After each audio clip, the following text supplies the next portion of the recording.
हाय, नमस्कार. प्रवीण काळे.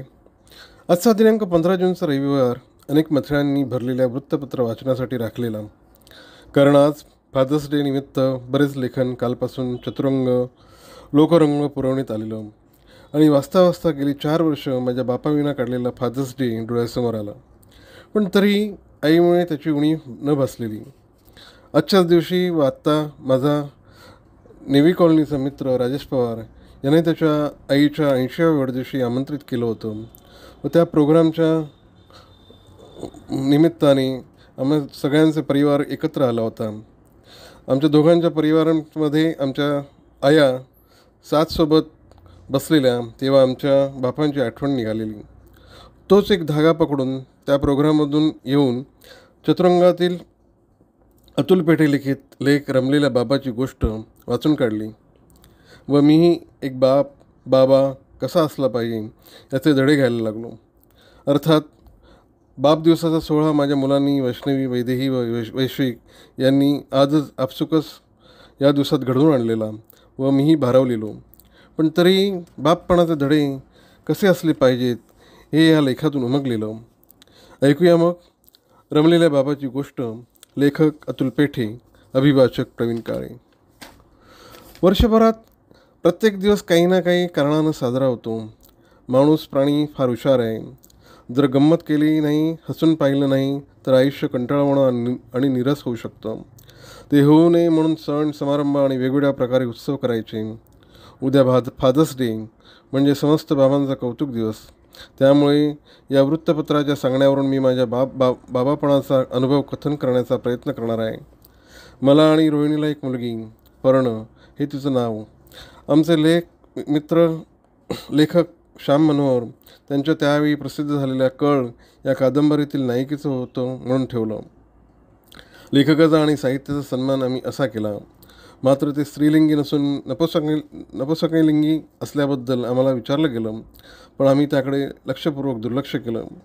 नावावरून काही छान विनोदही झाले.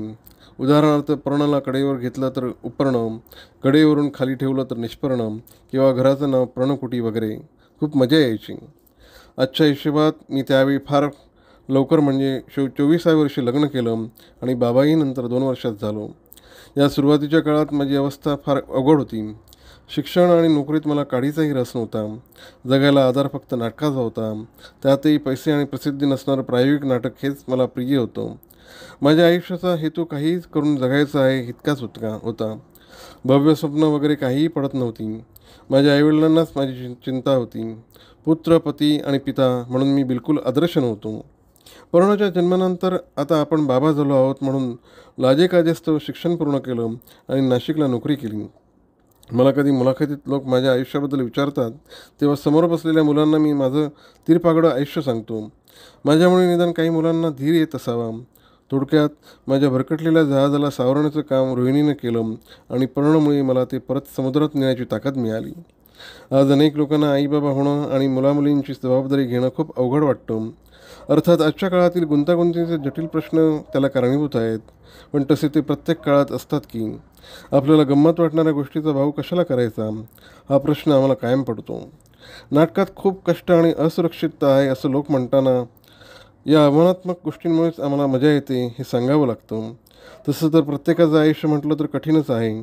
पण स्वतःहून स्वीकारलेल्या कामात वा जबाबदारीत आनंद असेल तर कठीण रस्ता हसत खेळत सरतो. निदान मला तरी बाप म्हणून जगताना अनाठाई चिंता आणि भविष्याची चिंता, भीती स्पर्शही करत नाही. अनपेक्षित असं काहीही घडू शकतं तेव्हा आपण कौशल्यपूर्ण तयारीत असावं हे नाट्यप्रयोगाचे सूत्र आम्ही जगतानाही अंमलात आणतो इतकंच. पर्णाच्या जन्मावेळी मी चक्क एका कारखान्यात छोटी नोकरी करायचो. तिथं ठाकाठोक सुरू असताना कोपऱ्यात मी नाटकाचं वाचन करायचो किंवा पाठांतर करायचो. तिथल्याही लोकांना हे कोकरू चुकून इकडं आलं आहे याची जाणीव होती. त्या कामगारांना मधल्या सुट्टीत मी नकला करून हसवायचो. पर्णाच्या जन्मानंतर मी मुलीकडचं लक्ष द्यायचं हे कारण पुढे करून ही नोकरी सोडली आणि कुटुंबासह पर्णाच्या दुसऱ्या दिवसापासून पालनपोषण करण्यात पुढाकार घेऊ लागलो. मी अचानक काळजी घेणारा बाबा झालो. इतकी काळजी की कोणी तिचा पापा घेतला तरी मी नाजूक ओल्या कपडानं तिचा गाल पुसायचो. ती झोपली असेल आणि कोणी हॉर्न वाजवला तर लोकांना झापायचो. त्रास नको म्हणून घरातील बेल काढूनच टाकली. आजूबाजूचं जग किती आवाज करते याचं अतिभान मला त्या काळात आलं होतं. तिच्या वाढीबरोबर आम्ही वाढत गेलो. पुढे अतिभान कमी झालं. परीक्षा, गुण, स्पर्धा, संस्कार, शिबिरं, निपुणता, शिस्तीचे बडगे, उपदेश या असल्या भंपक गोष्टी आमच्यापासून दूर होत्या. त्यापेक्षा गड किल्ले हिंडणं, सायकल वरून रपेट मारणं, संग्रहालय पाहणं, गाणी म्हणणं, नाटकं करणं, पुस्तक वाचणं, मजेदार बोलून वागून हसणं याच गोष्टीत आम्हाला रस होता. एकदा तर माथेरानला जाताना आम्ही तिघं कर्जतच्या बटाटे वड्यात इतके रमलो की माथेरानची गाडी डोळ्यासमोरून गेली आणि स्टेशन कधी सामसूम झालं हे आमच्या गावीही नव्हतं. मी त्या काळात कोल्हापूरच्या लीलाताई पाटील, लेखक अनिल अवचट आणि छायाचित्रकार देवीदास बागुल यांचे सुजाण पालकत्वावरील विचार वाचले होते. प्रत्येक लहान मूल हे मोठा माणूस असते, हे लीलाताईंचं वाक्य माझ्या मनात घर करून बसलं. त्यामुळे प्रत्येक गोष्टीत पर्णाचा विचार असे.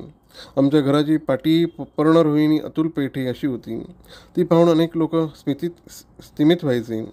काहींनी त्यांच्या घरावरील पाट्या तशा केल्या. आमच्या घरात कोणतेही धार्मिक विधी झालेले नाहीत.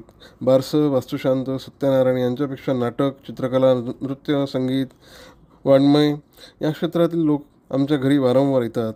साधुसंत येते घरात तोची दिवाळी दसरा असं वागत वर्षभर उत्सव असतो.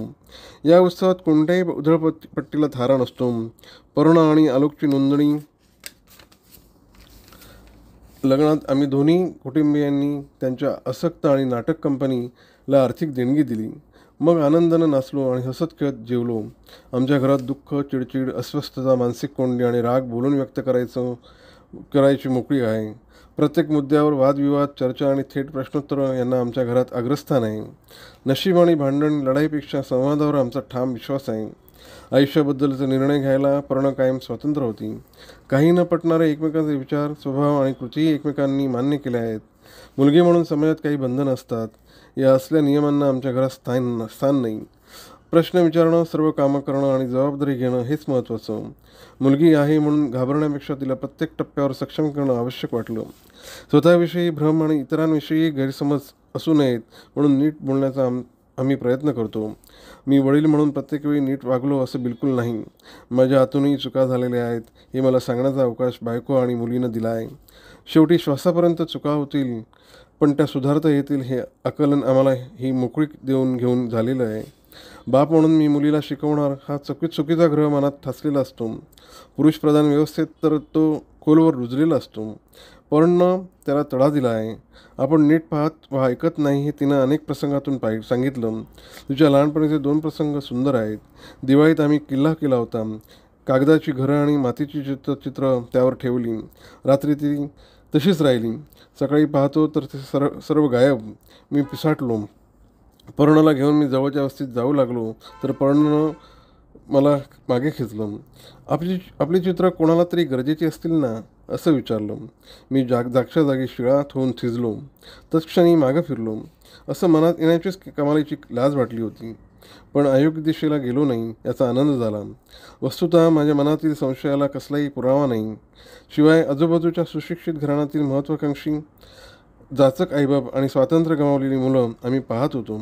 त्यांनीही हे कृत्य केलं असू शकतं. पण या प्रसंगामुळे घरात बरीच चर्चा झाली. चोरी झाली या दुःखापेक्षा त्यामुळे क्षमाशीलता आली हे अधिक महत्त्वाचं. आम्ही परत जाऊन चित्र विकत आणली. किल्ला आणि मावळी अधिक देखणे दिसू लागली. दुसरा प्रसंग असा की मी घरातील बागेत कुठून तरी आणलेले पिवळे जर्द बांबू लावले होते. एक दिवस ते तोडलेले पाहून खवळलो. ते कोवळे बांबू तुंबलेली मोरी साफ करण्यासाठी तोडल्याचं कळताच मी आता बांबू तोडणाऱ्याचेही हात तोडतो म्हणालो. रोहिणी आणि पर्ण शांत होत्या. पर्ण क्षणभर थांबून म्हणाली, बाबा तोडलेले बांबू परत उगवतील पण तोडलेले हात उगवतील का? तिच्या या प्रश्नानं डोक्यात बांबू बसल्यागत मी जागा झालो. नंतर कळलं की बांबू माझ्या वृद्ध वडिलांनीच तोडले होते. खरं तर आपल्या सर्वांची मुलं हे शहाणपण आपल्याला देत असतात पण बापाचा गर्व ते ऐकत नाही. मी इथं बाप होणं किंवा थोर वगैरे काहीही म्हणू शकत नाही. बाप होणं म्हणजे पुरुषपण सिद्ध होणं असंही मला वाटत नाही. मला माझ्या या अनुभवातून माणूस होता आलं इतकंच सांगायचं आहे. शिवाय आपण आपल्या मुलांचे आईबाप असलो तर अन्यथा आजूबाजूच्या जगातील मुलामुलींचेही असू शकू की वंशाचा दिवा ही फालतू कल्पना यानिमित्त दूर व्हावी. मुलगा श्रेष्ठ असं कधी आम्हाला वाटलंच नाही. पुढं जगण्याच्या विविध टप्प्यांवर बाप म्हणून नवं शिकायची संधी मला मिळाली. त्यात झपाट्याने बदललेल्या तंत्रज्ञानाची भर पडली. परणीच्या पिढीची नवी अभिव्यक्ती अनुभवताना माझ्यात ताजेपणा आला.